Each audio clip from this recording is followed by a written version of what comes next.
Bonsoir à tous. À la une de ce journal, le gouvernement multiplie les stratégies pour mobiliser les populations dans les régions anglophones afin qu'elles participent à la fête nationale de l'unité. Alors qu'il y a des messages qui circulent invitant les populations à rester chez elles, les autorités font feu de tout bois pour exhorter les populations à prendre part aux différentes activités marquant la fête du 20 mai. Vous suivrez dans ce journal comment se déroule la répétition générale à 48 heures de la fête nationale de l'unité, ambiance également à suivre dans l'arrière-pays du Cameroun. Alors que des voix s'élèvent pour exiger le changement du système de gouvernance publique au Cameroun, le gouvernement sous pression envisage l'accélération de la mise en place des régions. La question a été évoquée lors d'une rencontre interministérielle qui s'est tenue à Yaoundé. On en parle dans ce journal.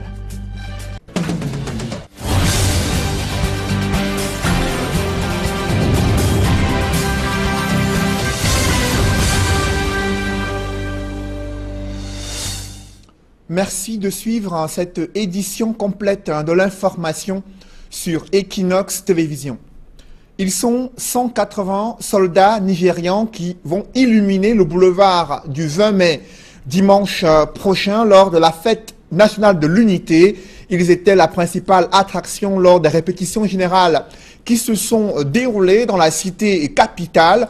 Une occasion pour la haute hiérarchie militaire de peaufiner les derniers réglages lors du défilé militaire très attendu durant cette journée du 20 mai, dimanche prochain. Des précisions avec Emmanuel Diop et Marcelin Gansop. Comme si nous étions le jour J, le boulevard du 20 mai offre un spectacle des grands jours. Tout commence par l'arrivée du président de la République, ou plutôt celui qui a été désigné pour jouer ce rôle le temps de la répétition générale. Accueil par le ministre de la Défense, exécution de l'hymne national, revue des troupes et installation à la tribune officielle. Juste le temps de souffler que voici le chef d'état-major des armées qui donne les premières instructions. Vous allez effectuer deux passages. Le premier passage sera réservé uniquement aux troupes à pied.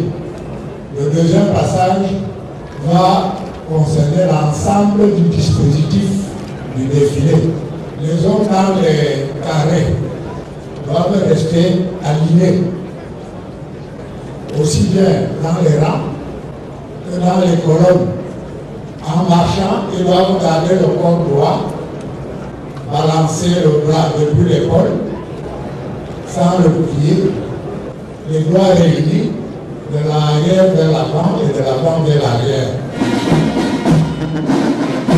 Place ensuite à la surprise du chef. C'est le passage du contingent nigérian, invité à prendre part à la grande parade du 20 mai à Yaoundé.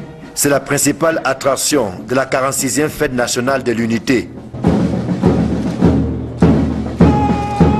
Composée de 180 éléments, la délégation nigériane offre un spectacle alléchant qui en dit long sur la démonstration de force attendue dimanche prochain. Assis à la tribune, le directeur du cabinet civil, mais également plusieurs membres du gouvernement et des officiers généraux savourent cet instant.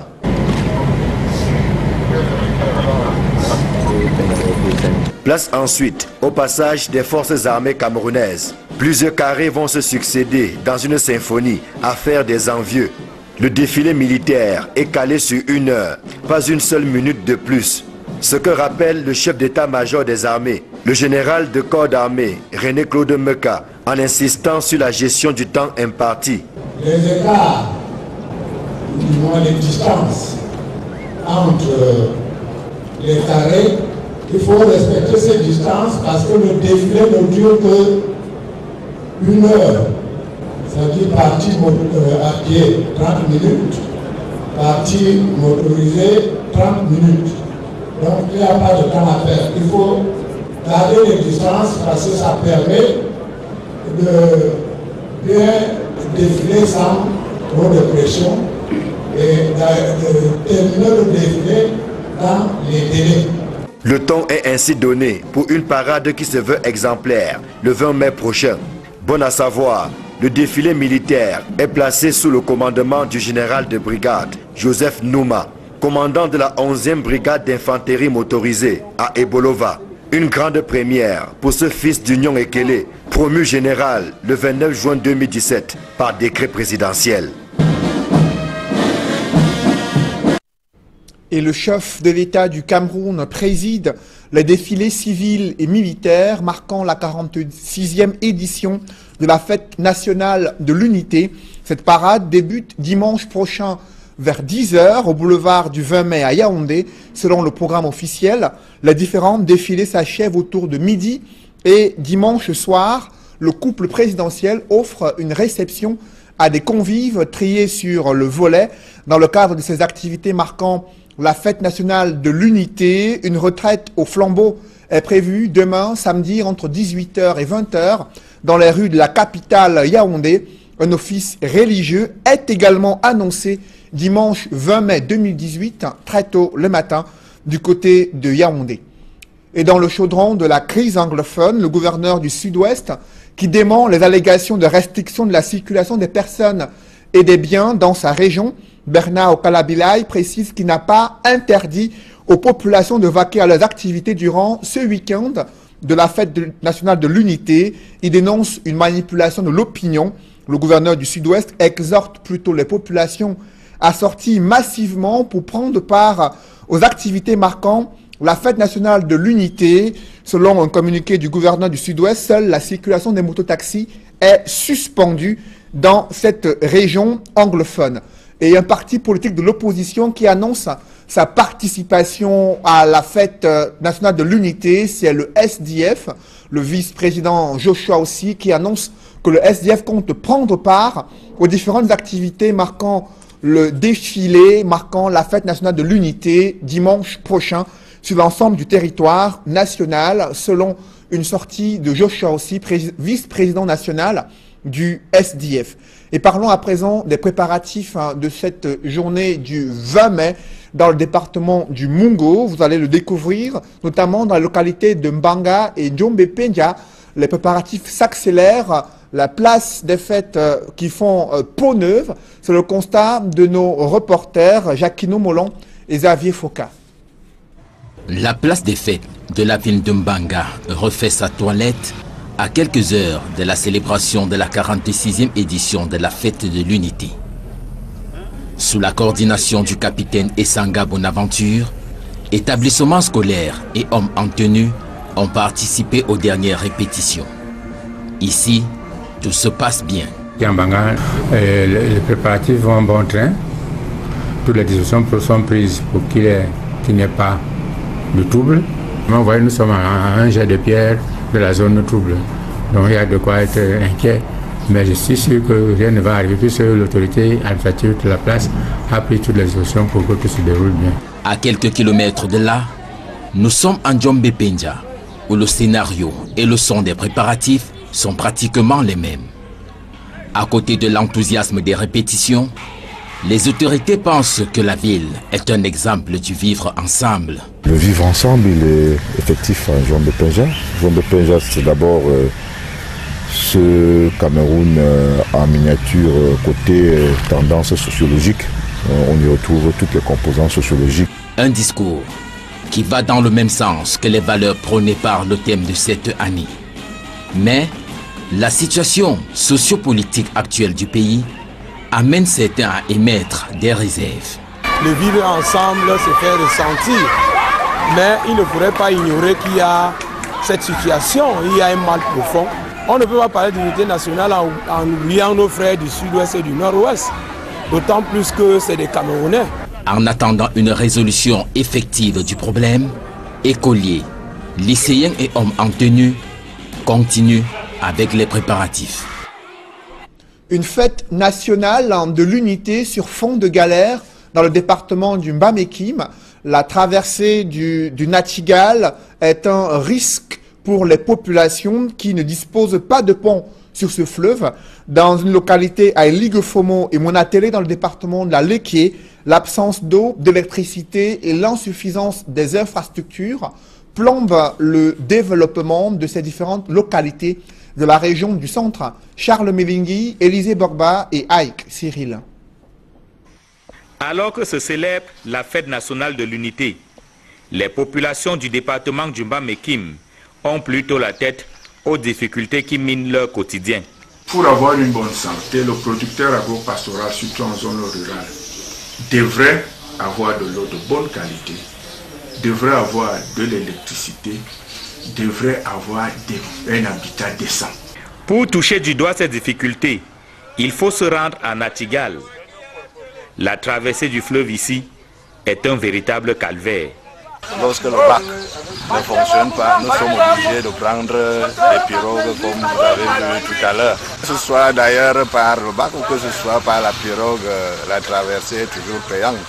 Le prix à payer varie selon que la traversée se fait sur le bac ou sur la pirogue. Les passagers sortent au bar à Yaoundé pour arriver ici au bord de l'eau.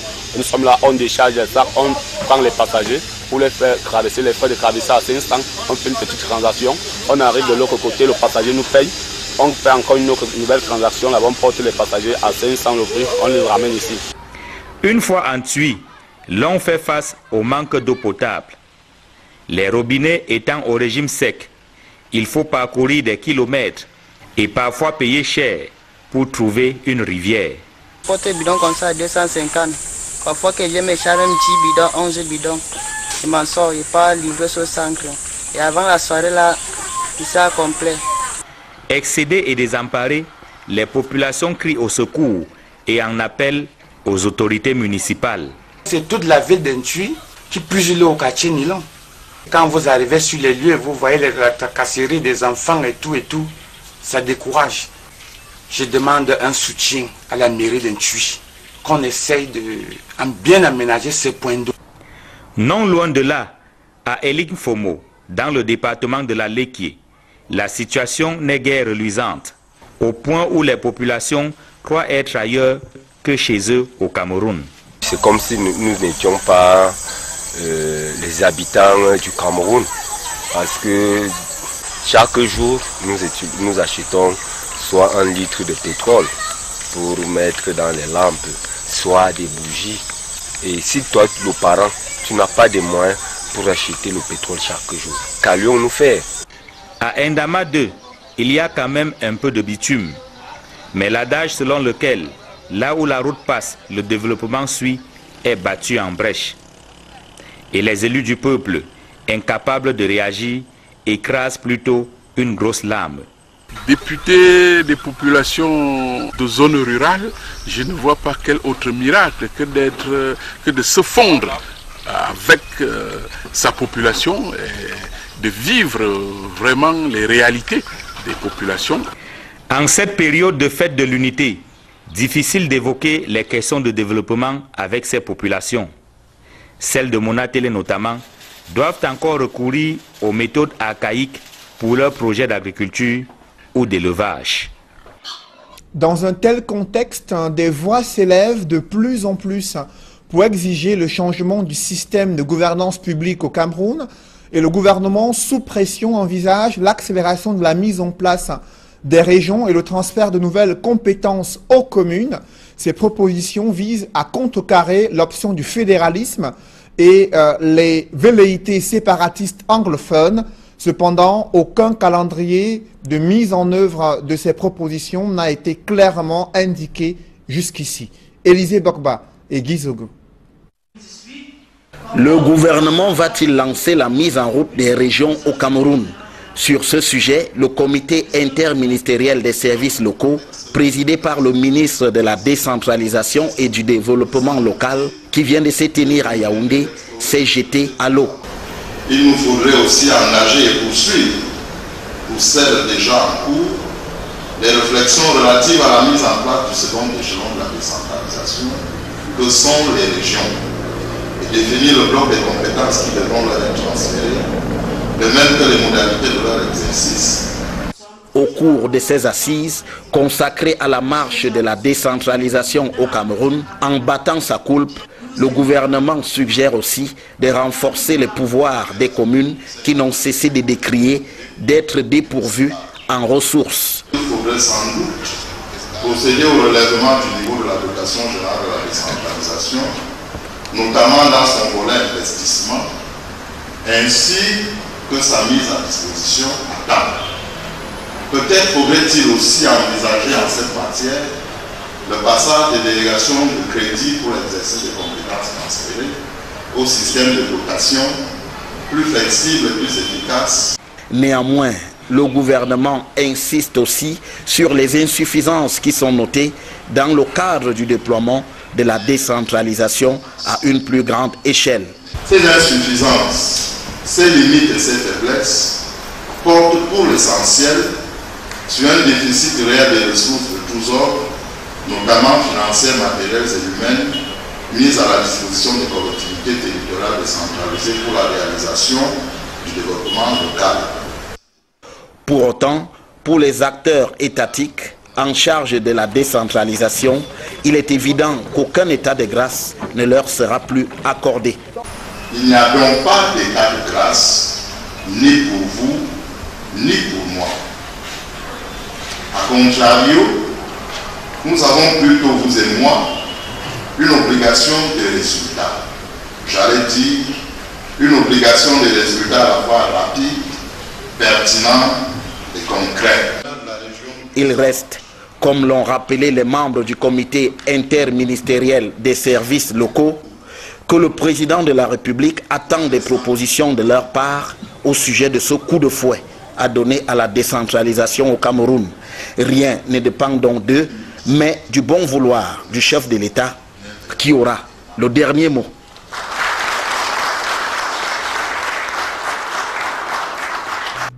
Dans le reste de l'actualité, la pandémie du sida se répand de plus en plus en milieu jeune. Au Cameroun, regarde la sexualité précoce chez les adolescents. C'est une couche sociale vulnérable à la transmission du VIH-Sida. Le constat a été fait dans la région du littoral et le gouvernement est appelé à changer de stratégie de lutte et de prévention contre cette pandémie. Reportage François Dikoumet et Flavien Valondongo. Les adolescents sexuellement actifs de manière précoce constituent un facteur de propagation du VIH-Sida, surtout à cause de l'ignorance. La sexualité précoce est un grave problème. Nous travaillons avec les pères, les enfants, les adolescents qui sont infectés, qui invitent maintenant leurs camarades de se faire tester. Et c'est pourquoi, quand j'ai parlé des écoles, des établissements scolaires tout à l'heure, cela s'appelle globalement les soins préconceptionnels. À côté des multiples campagnes de dépistage et de sensibilisation menées contre cette pathologie, qui ne cesse de faire des ravages, la prévalence reste inquiétante dans la région du littoral. Le VIH continue à être un problème de santé publique et c'est cela même qui explique pourquoi l'État continue et a donné de nouvelles orientations. Selon les derniers chiffres que nous avons reçus du CNLS, nous sommes encore autour de 3,9% de séropositivité. Cette prévalence n'est pas loin de celle enregistrée sur le plan national. Et c'est suite aux échecs des stratégies de lutte mises en place depuis des années que de nouvelles propositions sont faites pour contrecarrer la maladie. Ce dépistage que l'on veut maintenant rendre plus efficace autour des personnes vivant avec le VIH doit particulièrement s'appuyer sur leurs contacts sexuels et leurs familles et leurs enfants afin d'améliorer la prise en charge de ces populations. La rencontre de Douala permet désormais aux responsables des formations sanitaires d'être mieux outillés pour le suivi des personnes vivant avec le VIH-Sida. Le process, c'est que lorsque vous avez en face de vous un patient que vous connaissez déjà comme infecté par le VIH, vous le considérez comme un cas index. Et à partir de lui, vous faites l'effort d'entrer en contact avec tous ces contacts sexuels, puisque ce n'est pas le sexe que le VIH se transmet, dans la grande majorité des cas, que vous allez alors tester également. Et ceux qui sont identifiés comme infectés par le VIH vont être mis sous traitement antirétroviral. Le VIH-Sida reste un problème majeur de santé publique au Cameroun. Dans la série de reportages consacrés à l'un des fleurons de l'économie turque, nos reporters envoyés spéciaux Gladys Sidi et Séverin Chouban vous invitent à la découverte du voyage à bord de la compagnie Turkish Airlines, mais aussi la carte postale de quelques sites touristiques dans la ville d'Istanbul. Reportage. Pour se rendre à Istanbul, le choix de la compagnie aérienne Turkish Airlines est le plus indiqué. Les passagers se trouvant à Douala rallient la ville de Yaoundé où se fait le départ direct pour Istanbul. C'est un long courrier de plus de 6 heures sans escale.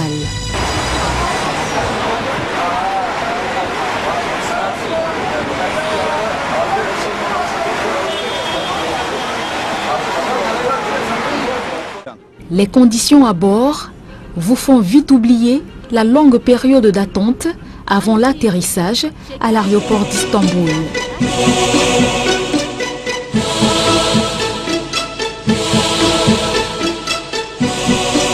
Le service proposé par le personnel de cabine est de qualité, ce qui a valu une récompense à la compagnie aérienne turque. Le site anglophone Foodbiz, dédié à la bonne cuisine, a classé Turkish Airlines en tête des 5 meilleures compagnies qui proposent les meilleurs plateaux repas. La restauration à bord permet de déguster des plats inspirés de la culture ottomane.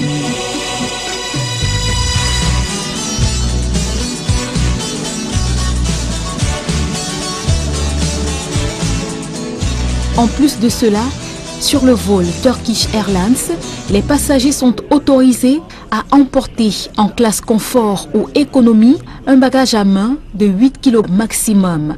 En classe business, 2 bagages à main de 8 kg maximum.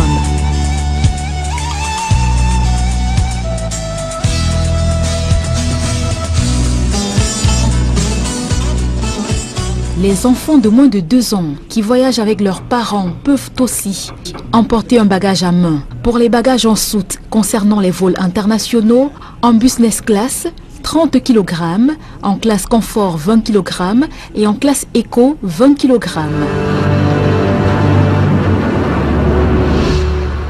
Après des heures de vol, atterrissage à l'aéroport Atatürk d'Istanbul.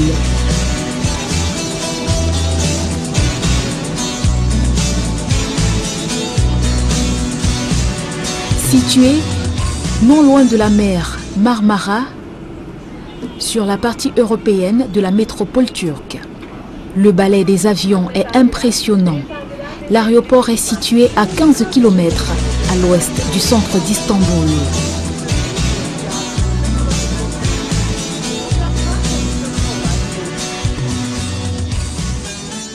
Istanbul est avant tout une ville mélange. Il y fait bon vivre.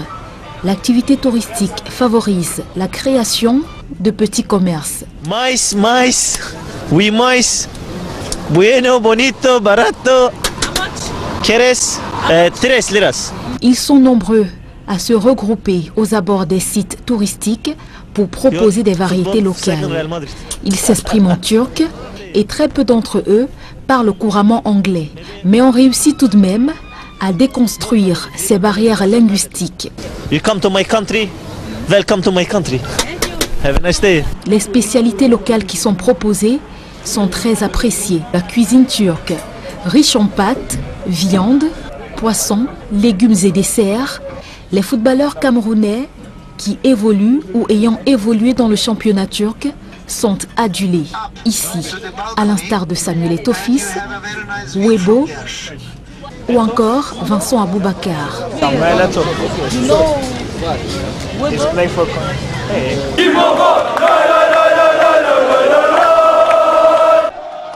Comme partout ailleurs, le football déchaîne les passions. Ici à Taksim, les supporters de Galatasaray, une équipe de première ligue. Au passage d'un joueur de l'équipe, les supporters laissent éclater leur joie.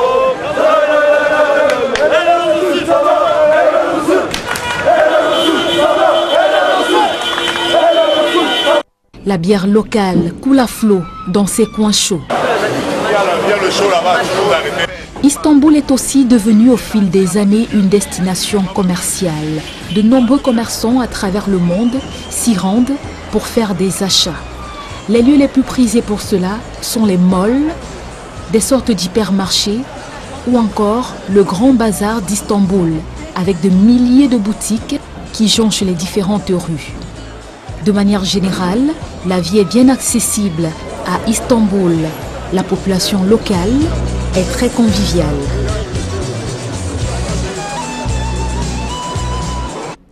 Mesdames, messieurs, c'est la fin de ce journal. Merci de l'avoir suivi. Juste après cette édition du 20h, le grand rendez-vous de l'économie, tendance économique. Et juste après, autour de 21h, l'émission Horizon Sport, présentée ce soir par Sylvestre Hippolyte Zangaou. Je vous souhaite une bonne soirée sur cette même antenne.